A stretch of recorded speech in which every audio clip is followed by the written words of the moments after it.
Dr. Sailesh Rao is the founder and executive director of Climate Healers, a nonprofit organization dedicated to healing the Earth's climate.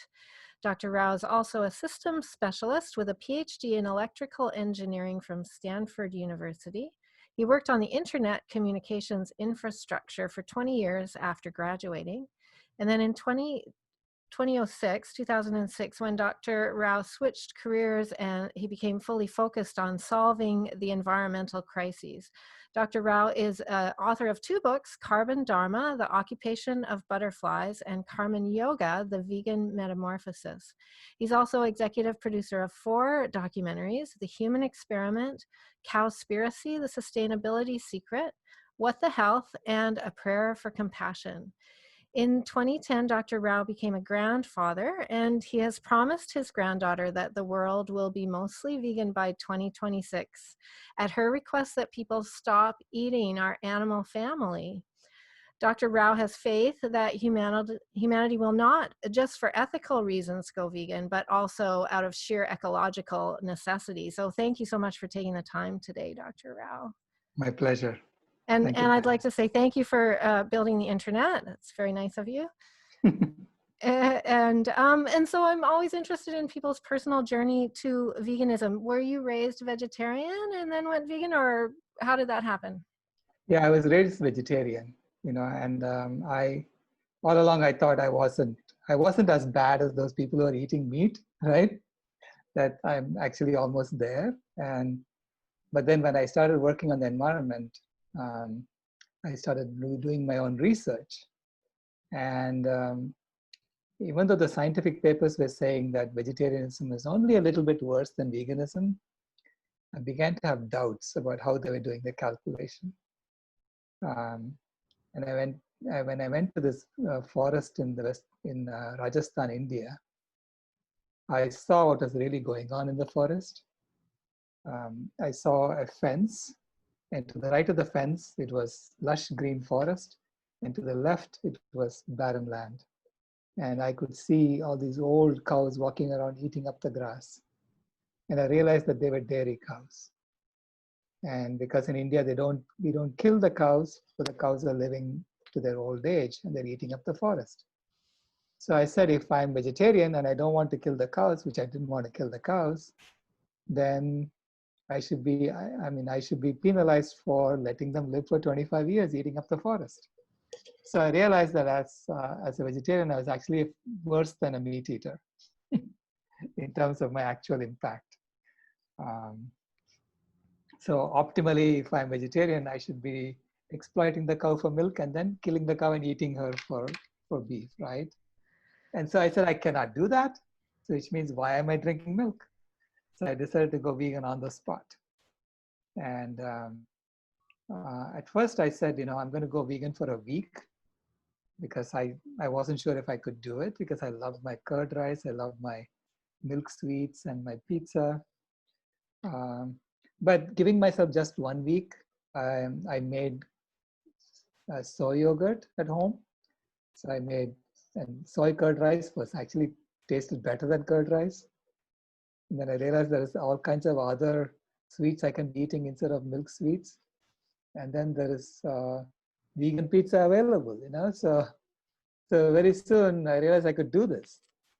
So within a week I realized I could do this, and then that's when I had this huge sense of guilt lift off my shoulders. And I began to have this, this relief. I was crying actually when that happened to me. It's amazing the transformation. I was vegetarian for 10 years when I started to learn about the environmental impacts of animal agriculture. And I thought, well, okay, yeah, I'll be vegetarian. And then when it came time to be vegan, and it was because I moved into a shared living space and it was a requirement to be vegan. I thought, oh, well, how hard could that be, right? Sure, no problem. But it's amazing that it is actually a big shift, right? Yes. Yeah, psychologically as well. Yeah. Right. You know, I'm interested in the Indian culture, and because I practice yoga every day, it's a very important part of my life. And part of that study is understanding the yamas, niyamas, Mhm. ahimsa, living without violence, without violent thoughts, without, you know, being kind to ourselves and all beings. And all of that emerged from India. Is that something that you learned growing up in India? You're right. Yeah, a lot of it was taught to me by my parents, my grandparents, and my uncles and aunts. You know, so it was sort of part of our culture. We had all these festivals. I mean, India. If you go to India, you will realize that we have a lot of festivals. We celebrate a lot, and every festival has its own significance. And so, when you understand the significance, you begin to absorb the culture, right?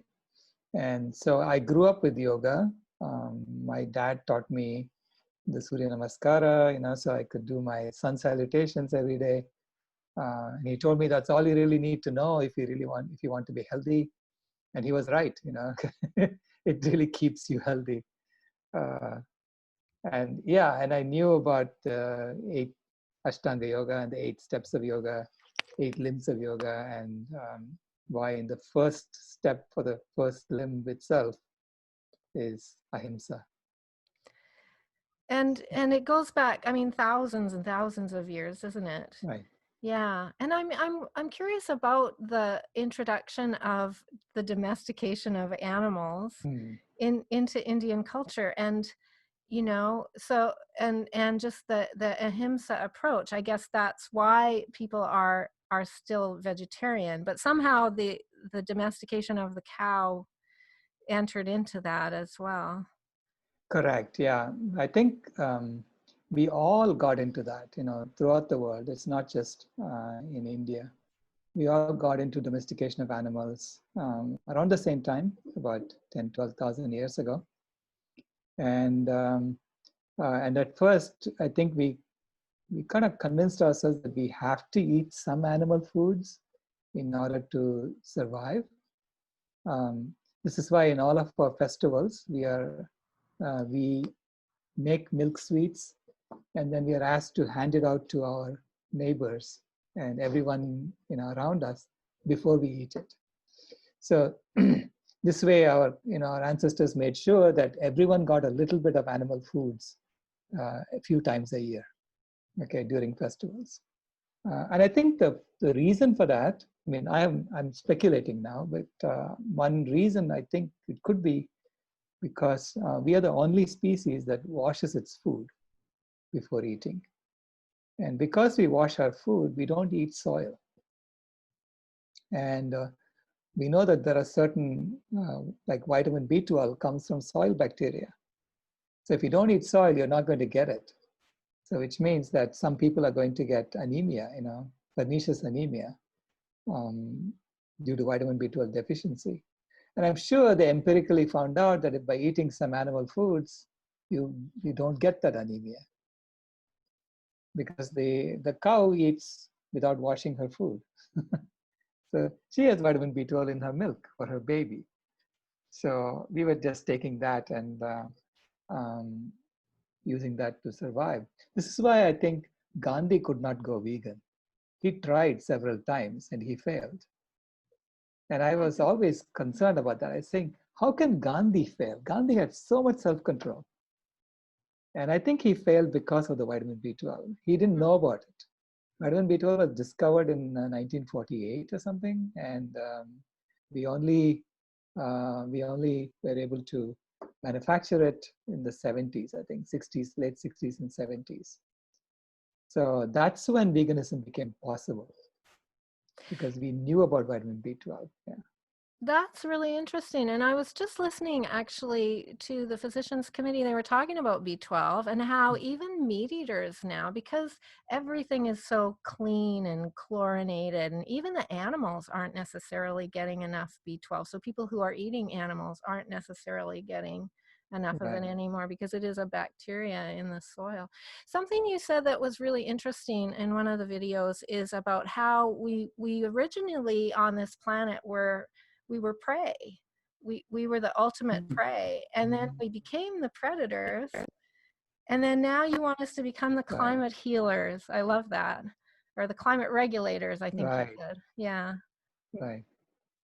Yeah, I mean, think about it, right? We are the only species, we are the only species that has shifted completely from a prey species to a predator species.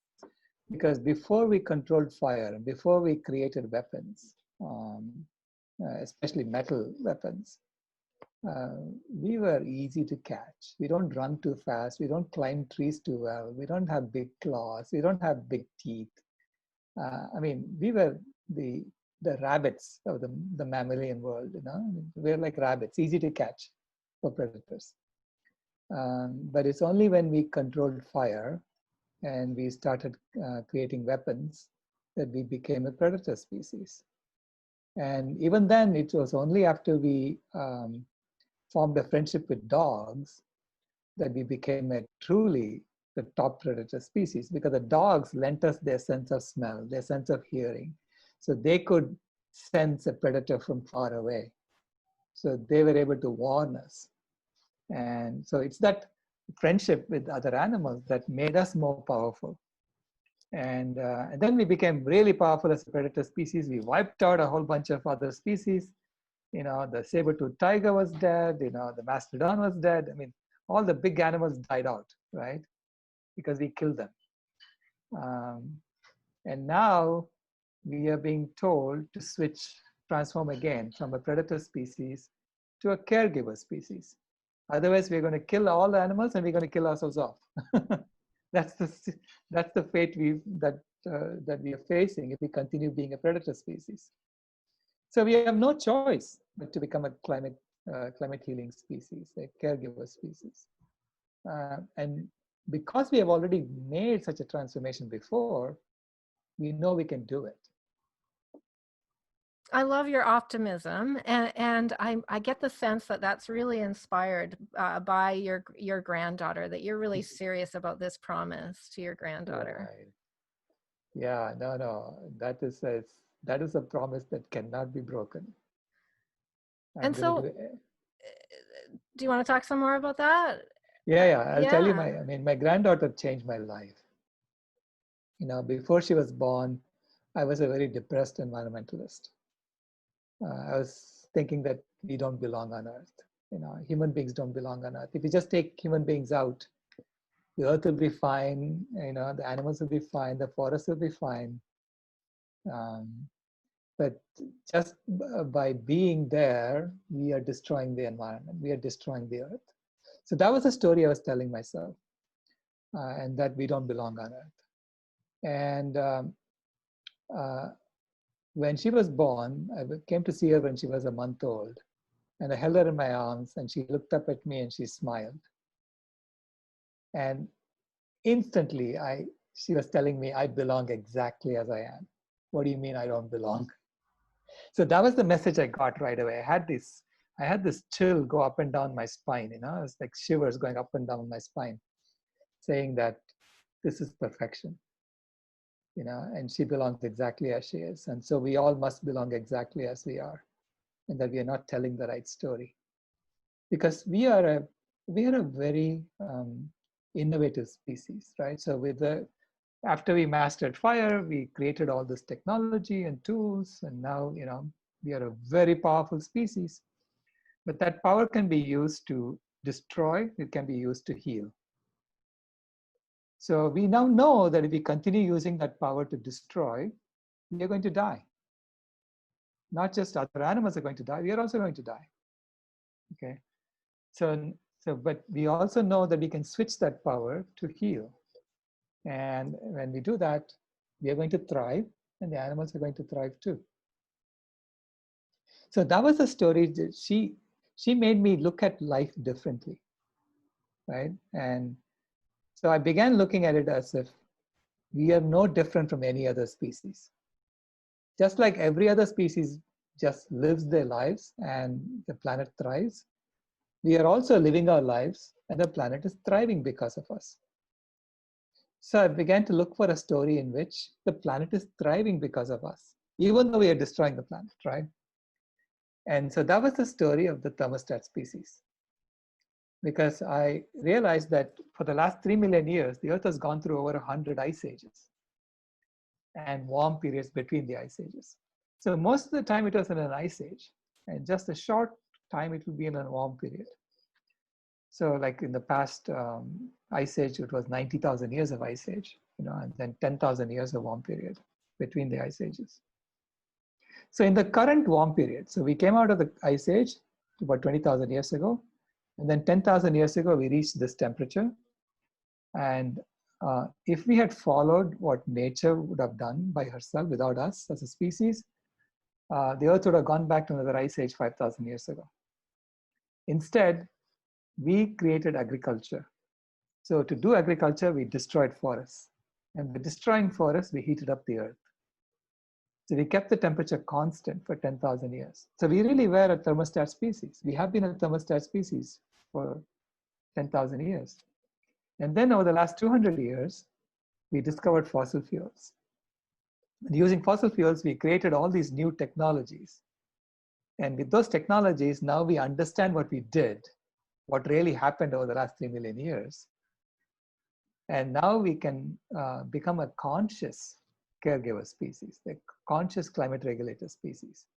So it's as if the Earth wanted homeostasis for herself. And she is using us as a species to create that homeostasis, right? And so that the Earth can, does not ever have to go back to another ice age ever again. Just like we have homeostasis for our body, we maintain the same body temperature no matter what the outside temperature is. The Earth said, I want homeostasis for myself too. And she's using us as a species to create that. That's a really interesting perspective, isn't it? And then now, now I really feel like that COVID is just a huge wake up for all of us, and Right. an opportunity to really look again at what we're doing, and that just another big signal that if we continue on this path of exploitation of animals and their environment, that we're not going to be able to live here. So maybe Correct. this is our opportunity right now in this time. And so climate healers, then let's talk about the climate healers, the organization that you've created. What's going on with that? Yeah, Climate Healers is, originally it was started as a research project that I was working on to figure out how do we heal the climate? Because, I didn't like the story that we were being told that the Earth has been heated up by 1 degree Celsius, and we are going to make sure it doesn't heat up beyond 1.5 degrees Celsius or 2 degrees Celsius, right? That was the discourse that was going on. And I was wondering, why would anyone talk like that? If I have a fever and I go to a doctor, with a 1 degree fever, and if the doctor tells me, I'll make sure your fever does not go over 2 degrees Celsius, I'll tell him, you're crazy, make sure my fever goes down, right? I won't be paying you for making my fever go up another 1 degree Celsius, right? So I just didn't like the discourse that was happening. So this is why I started Climate Healers. And I said, we need to be talking about reversing climate change. We're talking about healing the Earth's climate, bringing down the fever. And so then initially it was all research, because it was what kind of story should we be telling? What kind of new game we should be playing?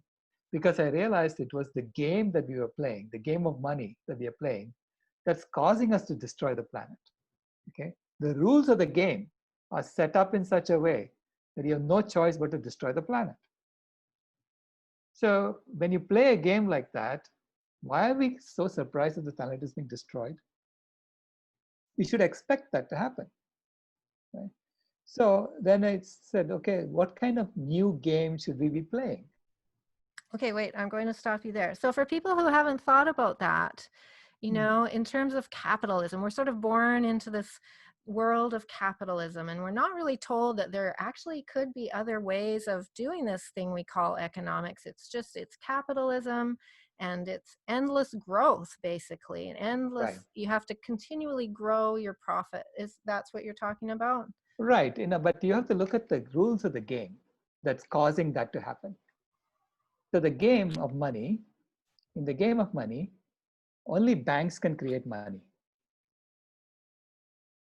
Okay? You and I cannot create money, right? Only banks can create that money. And they create that money in the form of loans. So when you go deposit $100 in the bank only has to keep $10 in the bank. It can take $90 of your money and give it away to someone as a loan. And then they will ask interest on that loan, right? So then that $90, when that $90 comes back into the bank and it gets deposited even temporarily, they keep $9 and loan out $81, right? So this way, the original $100 results in $900 worth of loans. That's assuming just 10% reserve rate. There are banks with 3% reserve rates, which means they only have to keep $3. The other $97 they can lend out. So anyway, this is how new money is created in the system. So the money is always being created in the form of loans. So what happens when you borrow a loan? You have to return it. If you don't return it, the bank is going to come and take all your assets away. Okay? So the bank has the upper hand in the relationship. This is a relationship of enslavement, the person who borrowed the loan. Because that person has to do something to return the money back. And they have to promise, they have to show them what they're going to do first. And the bank comes and checks that you're doing what you said you're going to do. So it's a master-slave relationship you built in to the system itself. So colonialism is built into the game. And then we tell everyone, you have to earn a living. Otherwise, you cannot eat. Now, what happened to the inalienable right to life?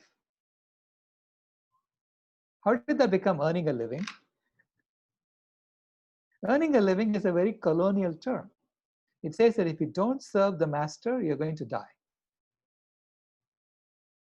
So you're not entitled to live, right? So it's a very colonial game we are playing. So the colonialism is built into the game we are playing. And then we wonder, why are people feeling oppressed? Why are people feeling, enslaved? Yeah, they are being enslaved. That's the game you're playing. Okay? And the game depends on growth. Because if people are constantly growing the economy, then more and more loans can be given out. It is easy to pay back the loans and the interest, right? Because if the economy is shrinking, then people are competing with each other to see who is able to return the loan and who is not able to return the loan. Okay? Because lots of people are going to lose their businesses and they're going to not be able to return their loans. So then there'll be foreclosure on that, and then the economy is going to shrink, right? So it's a mess. And people won't have jobs, so they won't be able to eat. So they're going to starve to death. So COVID-19 is actually causing the number of hungry people to double around the planet. So it's literally it's a break on capitalism. That's what COVID-19 is. It says you cannot grow anymore. Okay? It's nature saying you cannot grow anymore. You're done. So then how do we continue with the game? Do we play a different game? So people are talking about, universal basic income as a different game. So where is that income going to come from? Someone has to print that money and give it away, right? Right? So because it's not going to come from loans anymore, because loans have to be returned. So it's a different game altogether. And I say universal basic income automatically will demand a vegan world. If you want universal basic income, it has to be a vegan world. Because if that income is enough for you to thrive, no one will go work in a slaughterhouse. That's the worst job in the world. Okay? So which means it has to be a vegan world. Otherwise, you cannot meet the demand for meat, right? So to me, the very thought of a universal basic income automatically puts us in a vegan world. Okay, I like that. I remember when I was studying at University of, one of the tenets of feminism is, you can't dismantle the master's house using the master's tools. And the idea that the game we're playing is called patriarchy, and we can't really, women can become president or whatever, and that's great, but it's still the same game that they're playing. So it's not really feminism, right? So that's always stuck with me. We need a whole new game. I really like that. And you talked about how Gandhi changed the game. Wasn't vegan, but he went from being a lawyer to being the leader that kicked out the British, my ancestors. Get out of here, right? And Right. so the power, I think you're sort of implying with climate healers that the power really is in our hands. Absolutely. When I started working on climate healers, I started reading a lot of books. And one author I read was Father Anthony de Mello. He wrote a book called Awareness, in which he said something that has stuck with me since then. He said, the world does not need to be changed. It needs to be understood. When you understand the world, you will transform yourself automatically and effortlessly, and the world will change with you. At first, it was a beautiful statement, but I didn't quite believe it. How can I transform myself and change the world, around me, right? How can one person do that? But once my granddaughter was born and she looked and smiled at me, I knew she could do it. I knew that this is possible. One person does have that kind of power to change minds, to change the game, to change the story. So ultimately, we tell stories, and that's how, through common stories, we coordinate our actions among ourselves, right? So we believe in common stories, we become part of the same tribe. We play a common game, we do things together as a species, right? So by changing the story and changing the game, you can change the world, right? By just offering a different game that everyone says, wow, I want to play that game. I don't want to play this game now, right? So the game of Aquarius that we are designing, is a game that can be played with the current game of money simultaneously. So the idea is that as you play the game of Aquarius along with the current game of money, you will change the behavior of corporations in the current game of money. And then eventually the corporations are going to have to become cooperatives because Okay. the old game is going to go away. I like cooperative. So what's the game of Aquarius? How does that work? So the game of Aquarius, it begins by the simple observation that money is really a measure of our time and our effort. Where do we put our time and where do we put our effort? Each individual is a source of money, literally. Because what do people with money do? They make you do things for them, right? And you do those things for them because you don't have any money. So in the current game of money, you don't get any money to begin with. You all get zero to start with, right? So it's like you're joining a monopoly game that's been going on, and someone already owns all the properties, and you join the monopoly game with zero. Right? And you have to do things for the master in order to earn some money. That's the game you're playing now, right? So in the game of Aquarius, I say money comes from every individual automatically. So money automatically goes to every individual. That's the source of money is all individuals. It's not banks, okay? And then the money flows from individuals up to institutions. So it's the bottom-up approach to money creation, okay? So the money is then created in the form of ecological footprint allowances. So you get a CO2 allowance, you get a water footprint allowance, you get a land use allowance, you get a nitrogen footprint allowance, a phosphorus. So all the 9 planetary boundaries that we have to measure and make sure that we are within limits, they are given to you as allowances. Every individual gets it as allowances. So you get enough in your account to thrive, and then you get extra in your account to account for the rest that's available to us, okay? And that extra you can use for acts of compassion. So basically, what I discovered is that the current money game makes us selfish, greedy, and apathetic. Okay?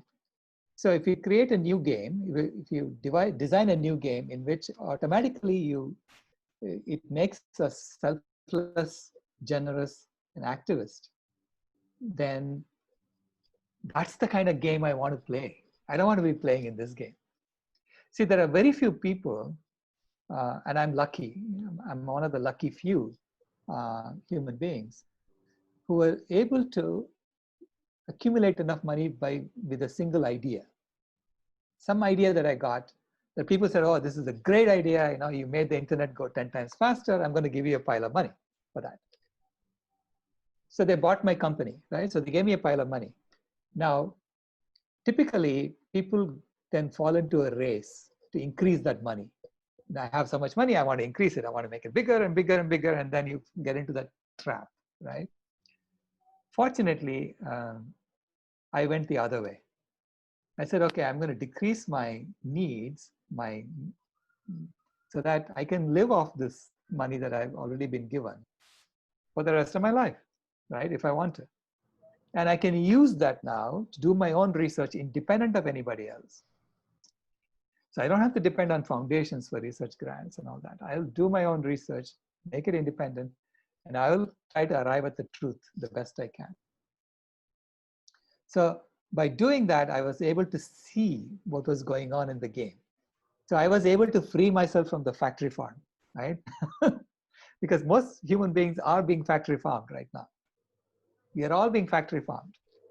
We are all being fed lies, and then we are made to eat bad food that makes us sick, and then we are made to eat pharmaceuticals that fix our sickness. So it's a game. We are all being factory farmed in order to make money for some people, right?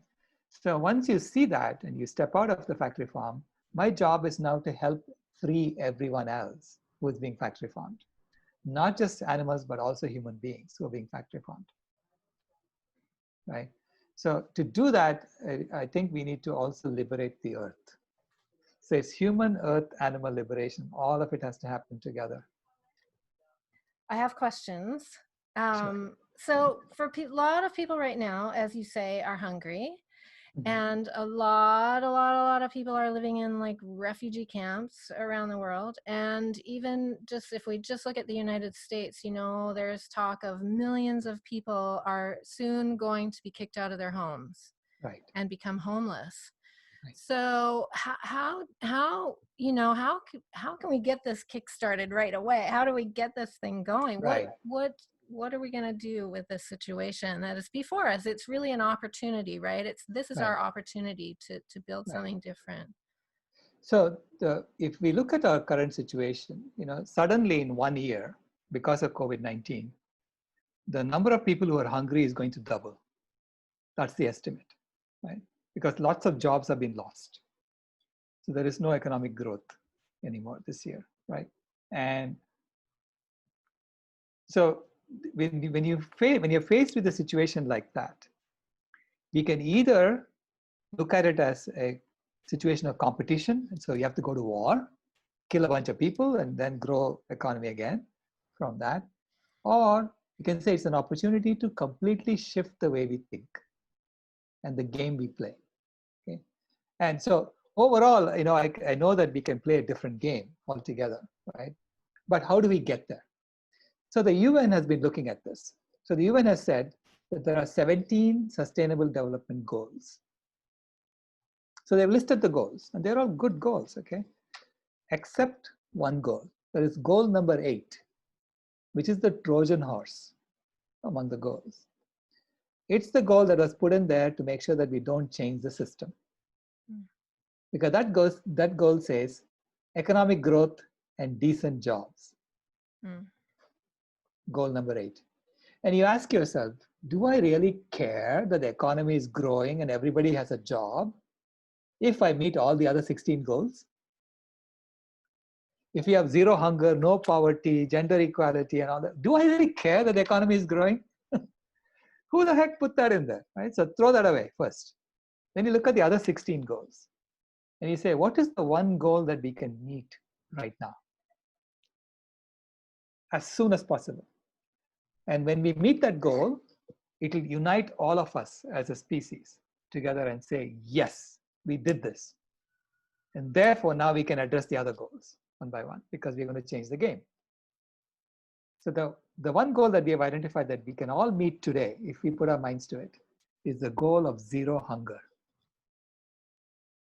Zero hunger, especially with healthy food, healthy, immune boosting vegan food being easily made available to everybody around the planet.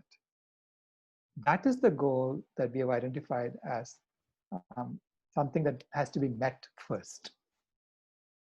If you want to play the new game, you have to first meet this goal. In the old game itself, it's like an intermediate step you need to take. So can enough of us come together and put down 50 cents per person so that we can feed everybody? Because if everyone can put 50 cents per day, who can afford it, can put 50 cents per day, we can easily feed everyone on the planet. Because it costs 50 cents to create a healthy meal to feed someone.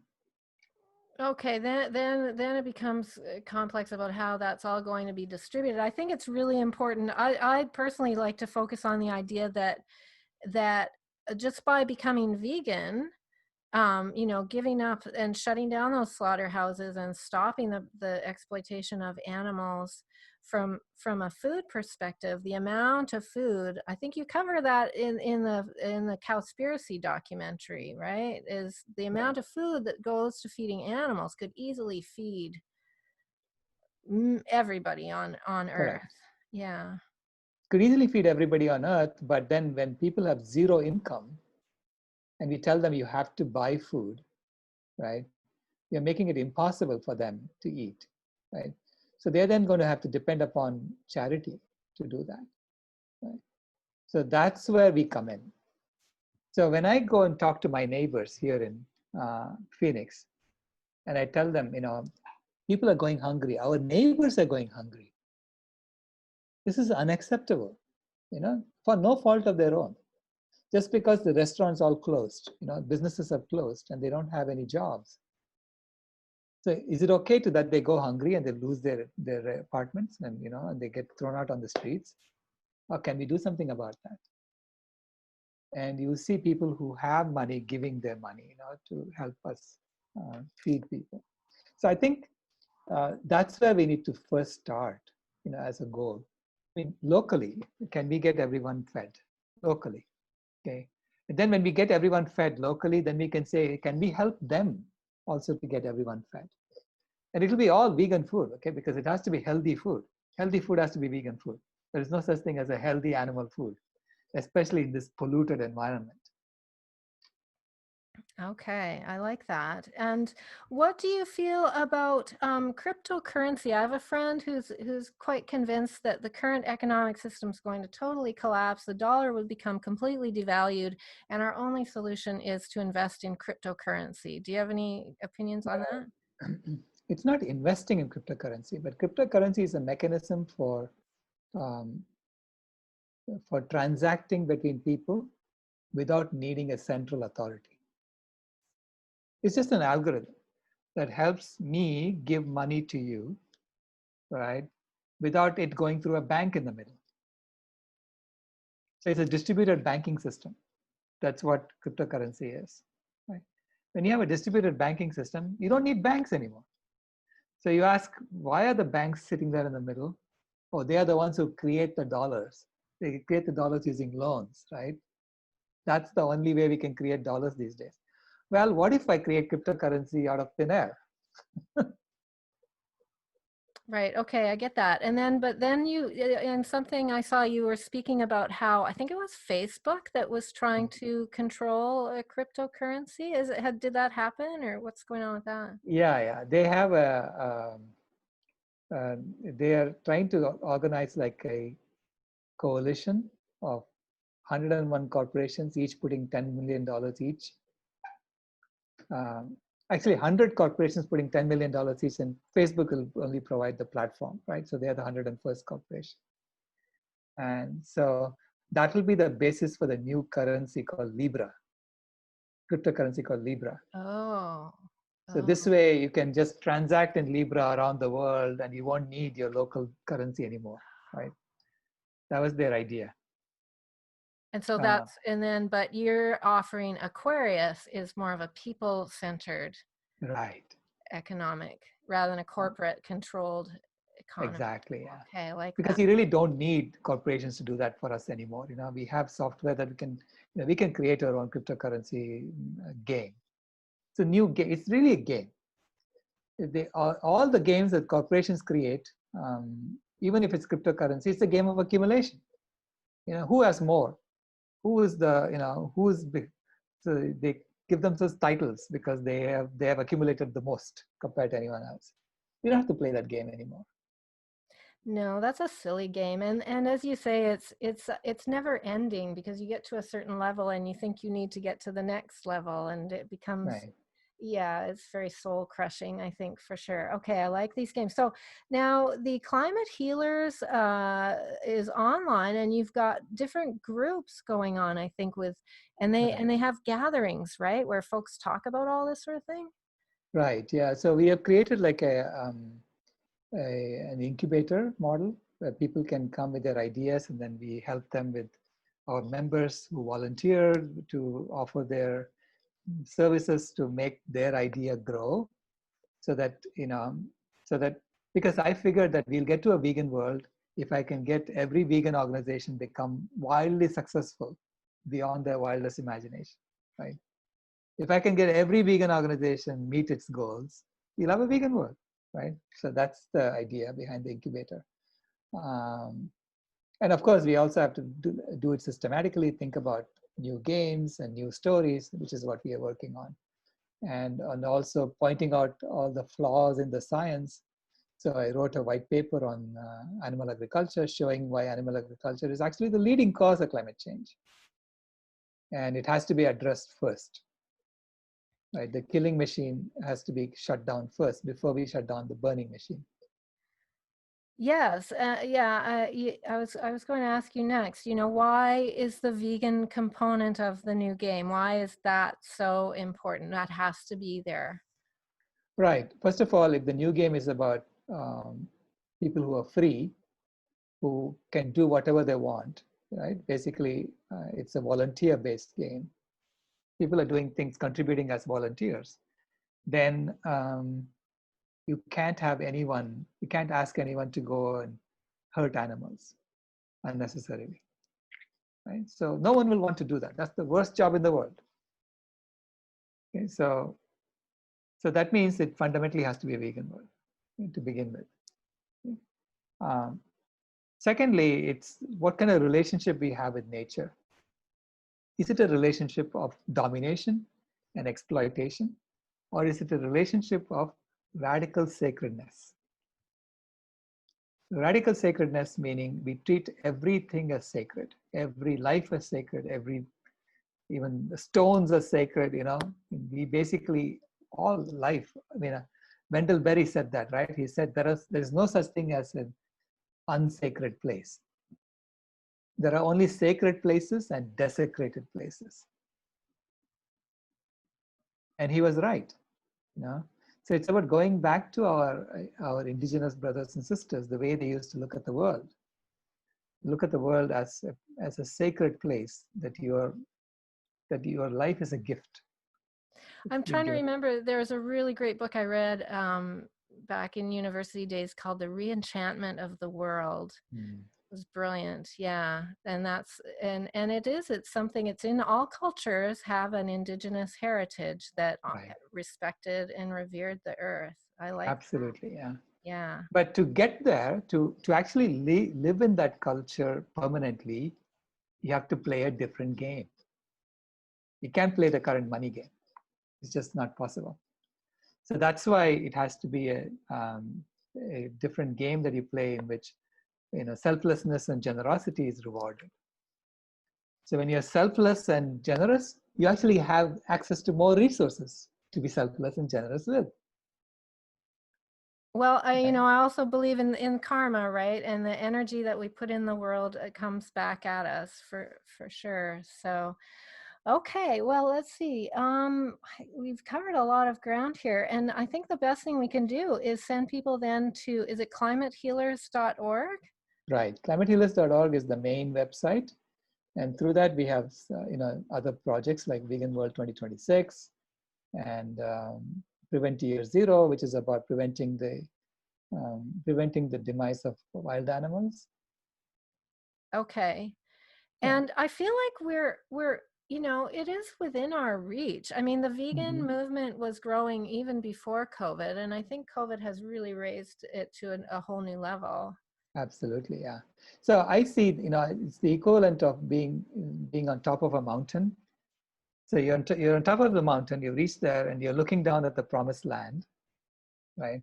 And then you see the side of the mountain is a steep fall. You're going to die if you go down that path. But there is a way out. There is a way down that you have to go step by step. And the first step is to feed everybody. That's the first step we need to do. And then we have to take care of gender equality. And I mean, it's just so that once we've accomplished the first step, we will come together as a species, and then we will say, okay, what next can we accomplish among the 16 goals, right? First step is, of course, to throw away the eighth goal, the, the Trojan horse goal that they put in there. Right. Oh, you're an inspiration, Dr. Rao. I really appreciate you taking the time today to speak with us. Is there anything that you want to leave us with? Oh, I mean, thank you so much for talking to me, and giving me this opportunity. I want to leave people with the with the feeling I got after my granddaughter was born. That the faith that came to me. See, hope comes from a position of fear, and faith comes from a position of love. Hmm. So have faith that things are going to work out, and focus on the next step. Right. Thank you so much. That's brilliant. Thank you.